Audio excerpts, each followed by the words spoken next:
नमस्कार साथियों, आज हम पढ़ रहे हैं एनसीईआरटी गणित कक्षा 10 प्रश्नावली 6.2 का प्रश्न क्रमांक 5वां। अगर आप चाहते हैं कि अपनी भाषा में बिल्कुल साधारण तरीके से आपको गणित सीखने को मिले तो ये प्लेटफॉर्म आपके लिए है। बस शर्त इतनी है कि आपको वीडियो पूरा देखना है। अगर आपने वीडियो पूरा देखा तो इस बात की मैं गारंटी लेता हूँ कि इन सवालों को आप लाइफ टाइम तक भूलने वाले नहीं हैं। तो आइए इस सवाल को हम करते हैं। ये 5वां सवाल है। अब इसको थोड़ा सा हम पहले समझ लेते हैं। इसमें क्या दिया गया है कि DE ये आकृति है, इसमें दिया गया है DE समांतर OQ। तो समझते हैं कि DE कहाँ पर है। ये रहा D और E। DE किसके समांतर है? OQ के। यानी कि ये कौन सा त्रिभुज लेना पड़ेगा? एक PQO। ये वाले त्रिभुज में ये दोनों भुजाएं समांतर दी गई हैं। दूसरा एक और है कि DF, ये D से F रहा, किसके समांतर है? OR के। तो ये रहा OR। एक जे वाला त्रिभुज लेना पड़ेगा POR या PRO। अब उसके बाद में हमको सिद्ध क्या करना है? तो सिद्ध करना है कि जो EF है वो QR के समांतर है कि नहीं है, यानी कि इसमें लगेगा थेल्स का विलोम। तो क्या दिया है? जो दिया है वो लिख लेते हैं। दिया है कि DE समांतर OQ, और क्या दिया है?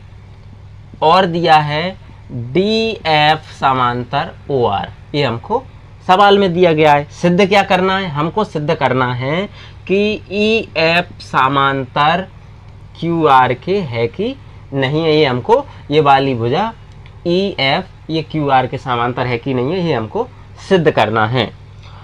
तो सबसे पहले क्या करते हैं?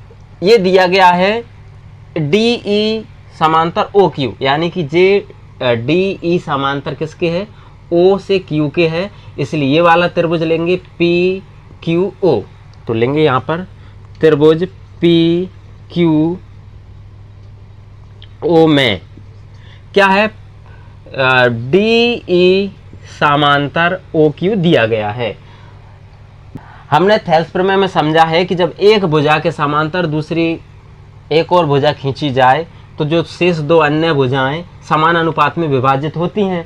तो हम इसको ही लिख लेंगे। क्या लिखेंगे? PE बटे EQ बराबर क्या हो जाएगा? PD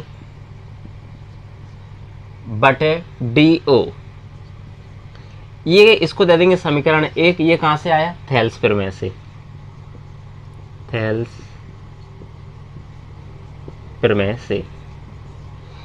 इसी प्रकार हम दूसरा वाला त्रिभुज लेंगे। कौन सा? PRO, क्योंकि इसमें क्या दिया गया है कि जो DF वाली भुजा है वो OR के समांतर दी गई है।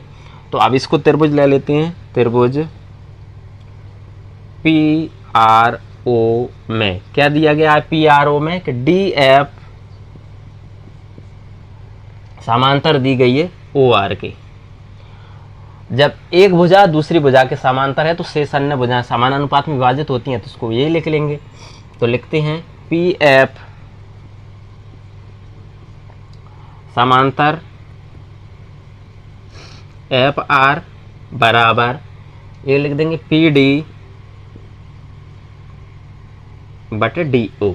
ये क्या हो जाएगा? समीकरण नंबर 2। ये भी कहां से आया? थेल्स प्रमेय से। थेल्स प्रमेय से। अब हम लेते हैं समीकरण 1 और 2 को देखते हैं। समीकरण 1 में क्या दिया गया है? PE बटे EQ, इसमें है PF बटे FR। दूसरा है PD बटे DO, इसमें भी है PD बटे DO। यानी कि ये क्या हो गया?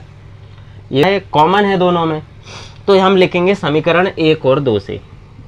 समीकरण 1 व 2 से क्या लिखेंगे? समीकरण 1 और 2 से कि PE, ये लिख रहे हैं PE समांतर EQ बराबर PF समांतर FR।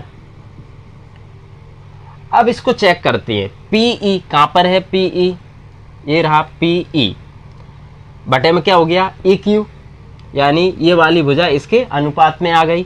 इसी प्रकार PF बटे FR हो गया, यानी ये वाली भुजा इसके अनुपात में आ गई।